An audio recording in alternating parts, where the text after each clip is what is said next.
دامن‌های سوپر کلوش یا دو کلوشه ما در اصل 2 تا دایره کامل لازم داریم که بیایم این 2 تا دایره کامل رو از یه دونه درزی که بهش میدیم به هم وصل بکنیم و 2 تا کلوش کامل بهمون بده. خب برای همچین دامن‌هایی بچه‌ها سعی کنید حتما این دامن‌ها رو کوتاه بدید چون کوتاهشون خیلی خوشگله. ما دور کمرمون هر چقدر که هست اول میایم تقسیم بر 2 می‌کنیم. مثلا من برای مانکن میخوام بدوزم 40 تقسیم بر 2 می‌کنم میشه 20. این 20 رو حالا در نظر میگیرم دور کمر چون 2 تا دامن قراره به هم وصل بشه دیگه.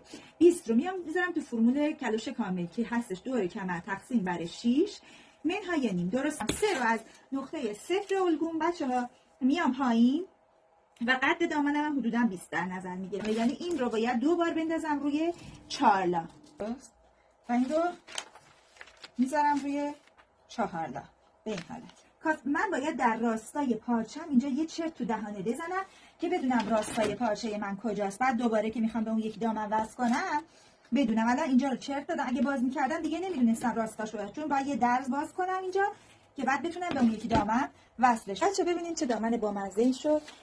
حتی شما میتونید، من کمرم نداختم، من یه تیکر فقط به عنوان کمر گذاشتم روی کار. حتی میتونید بچه 3 تا کلوش 4 تا کلوش وقتی کوتاه دستتون بازه دیگه بیارین به هم وصل بکنین و این لولا خب خیلی بیشتر میشه و خوشگل‌تر